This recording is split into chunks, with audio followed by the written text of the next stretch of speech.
was 20 years old, many years ago, I had a penchant for drinking something called Kentucky Deluxe. I don't know, clearly there's some fans.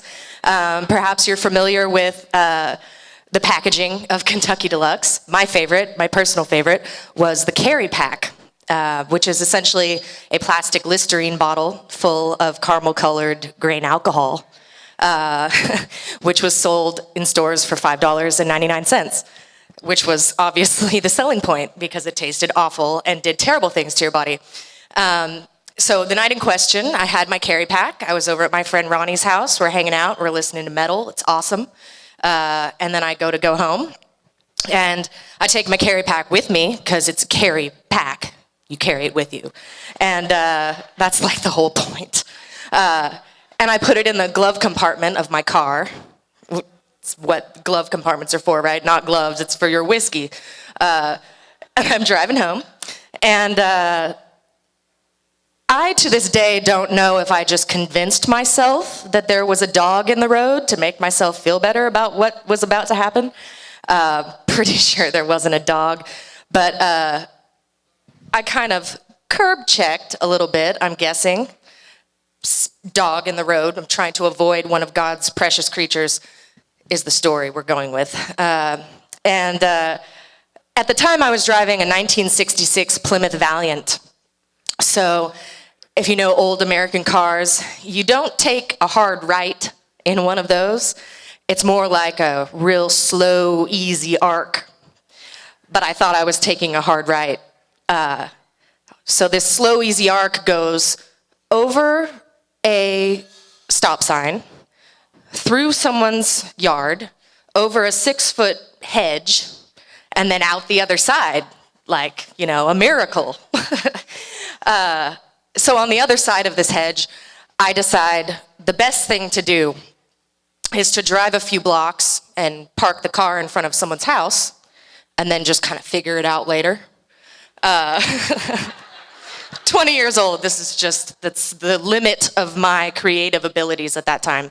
So I write a little note and put it under the windshield that says, "I got a flat tire. Please don't tow my car. I will be back in the morning to get it." And I call my boyfriend, and he comes and picks me up and takes me home to my parents' house where I was living at the time. And this is around maybe 1 o'clock in the morning. I'm home, safe in bed. I've made myself a bowl of soup. I've left a trail of soup up the stairs. And I've just passed out nice and quiet, like, well, that ended well. That's fine. Around 3 o'clock in the morning, I get the cop knock. And I don't know if you're familiar with a cop knock. It's not friendly. You know when you hear that. It's not your friends come to say hello. You're in deep trouble. So my mom answers the door, and she comes upstairs and says, "There's some people here to see you. I think you should come downstairs with me." So we come out and we go into the street in front of our house. My mom's standing there, and Officer Silva, lovely woman, hands me a bottle of Kentucky Deluxe. And she says, "I think you left something. We found your car." And I was like, "Oh, what?" "Well, yeah, okay, yeah, I remember. That's right, I did. I got a flat tire. And so I just, I'm going to go get it in the morning." And she was like, "You had a flat tire. All 4 of the tires on your car are flat. They're not flat as much as bent at a 45-degree angle." And my mother is just standing there like, "You used to be my daughter." And so sweet Officer Silva hands me the whiskey, and I'm just looking at it like, I don't even know what to do in this moment. And I hand the whiskey bottle to my mother, and I'll never forget what she said. She said, "You could at least buy the good shit." And she pours it in the gutter. She just pours it out. And so Officer Silva says, "Well, I don't know what happened with your night. That's between you guys. But obviously you were speeding, because the trail that you left could not have been done at 25 miles an hour. It's like impossible. So she gave me a speeding ticket, and the next morning, we go to survey the damage, and my mother brought me to the house that I just decimated. And in the light of day, it's clear that these people could not have had their driveway repaved more than like a week ago. It's like pristine and beautiful with 2 black just tread marks all over it. And then the hedge, there's like a 1966 Plymouth Valiant shaped hole in it. And so I go up to the door of this house with my mom and my bucket and my little scrub brush, and we knock on the door, and here's where I atone for my terrible sins, right? The loveliest woman in the world answers the door. She's like your textbook grandmother, leads Bible study on the weekends. She's wonderful. And she says, "Oh, goodness, honey, we thought that some drunken hoodlum ran through our yard. Thank heavens you're all right.